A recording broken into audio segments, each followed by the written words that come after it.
अगर कोई इंसान अचानक दुनिया से कट जाए, ना कोई रास्ता बचे, ना मदद की कोई आवाज आए, तो असली सवाल ये नहीं होता कि वो कितने दिन जिंदा रहेगा। असली सवाल ये होता है कि वो इंसान कब तक इंसान बना रहेगा। 15 अगस्त 2018 रात के ठीक 2:17 हिंद महासागर के ऊपर उड़ रहा था एक छोटा चार्टर्ड विमान ओरियन 12। इस विमान में कुल 41 लोग सवार थे। कुछ वैज्ञानिक, कुछ डॉक्यूमेंट्री मेकर्स और कुछ ऐसे लोग जो बस एक नई जिंदगी की तलाश में थे। यह फ्लाइट मेडागास्कर से ऑस्ट्रेलिया की ओर जा रही थी। आसमान बिल्कुल शांत था, समंदर अंतहीन लग रहा था और किसी को जरा सा भी अंदाजा नहीं था कि यह शांति कुछ ही देर में सबसे बड़े डर में बदलने वाली है। उड़ान के 3 घंटे बाद कॉकपिट में अचानक एक चेतावनी लाइट जली। पहले नेविगेशन सिस्टम फेल हुआ, फिर रेडियो बंद हो गया और कुछ ही सेकंड में इंजन की आवाज बदलने लगी। पायलट ने मेडे कॉल भेजने की कोशिश की, लेकिन उससे पहले ही विमान तेजी से नीचे गिरने लगा। यात्रियों को बस इतना याद है, एक भयानक झटका, कांच टूटने की आवाज और फिर सब कुछ अंधेरे में डूब गया। जब होश आया तो दुनिया पूरी तरह बदल चुकी थी। विमान समंदर में टूट चुका था और मलबे से चिपके हुए किसी तरह 27 लोग तैर रहे थे। बाकी या तो समंदर निगल चुका था या वो कभी होश में ही नहीं आए। ठंड, डर और दर्द के बीच लहरें उन्हें एक अनजान दिशा में बहाए लिए जा रही थी। करीब 14 घंटे बाद क्षितिज पर एक काली सी परछाई दिखाई दी। जमीन। किसी तरह खुद को घसीटते हुए वे एक छोटे से बंजर द्वीप पर पहुंच गए। लेकिन यह कोई जन्नत नहीं थी, बस पत्थर थे, रेत थी और ऊपर आग उगलता सूरज। द्वीप की लंबाई मुश्किल से 120 मीटर थी और चौड़ाई 60 मीटर से ज्यादा नहीं। ना पेड़ थे, ना मीठे पानी का कोई स्रोत, ना कोई जानवर, सिर्फ 27 लोग और संसाधन लगभग शून्य। पहले 3 दिन सिर्फ पानी की तलाश में बीत गए।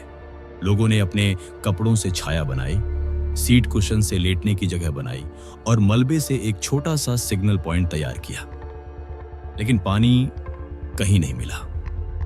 चौथे दिन डिहाइड्रेशन की वजह से 2 लोगों की मौत हो गई। पहली लाश ने सबको अंदर तक हिला दिया।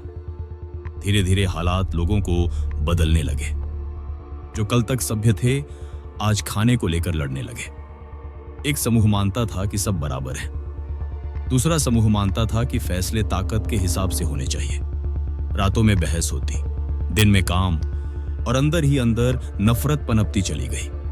21वें दिन पत्थरों से आग जलाने में कामयाबी मिल गई। उस आग के चारों तरफ लोग ऐसे बैठे थे जैसे कोई भगवान मिल गया हो। पहली बार गर्मी मिली, पहली बार उम्मीद जगी, लेकिन उम्मीद सबके लिए नहीं होती। कुछ ही हफ्तों बाद लोग बीमार पड़ने लगे। एक छोटा सा घाव धीरे धीरे संक्रमण बन गया। ना दवा थी, ना इलाज। एक एक करके लोग मरते चले गए। 27 से 21, फिर 16। एक रात खाने को लेकर भयानक झगड़ा हुआ, धक्का मुक्की हुई, पत्थर चले और उस रात एक इंसान मारा नहीं गया, उसे मार दिया गया।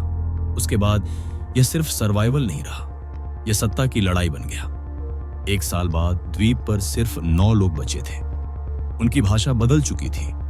उनकी आंखों में अब इंसान नहीं, जानवर बसते थे।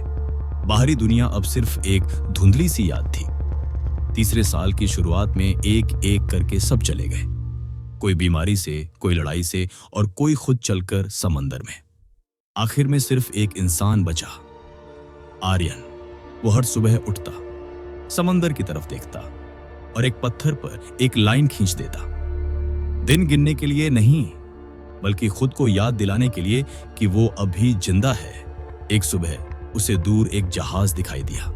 वो चिल्लाया, दौड़ा, आग जलाई, लेकिन जहाज दिशा बदलकर चला गया। उस रात आर्यन ने पहली बार हार मान ली। वो चट्टान पर लेटा, आसमान को देखा, और अपनी आंखें बंद कर लीं।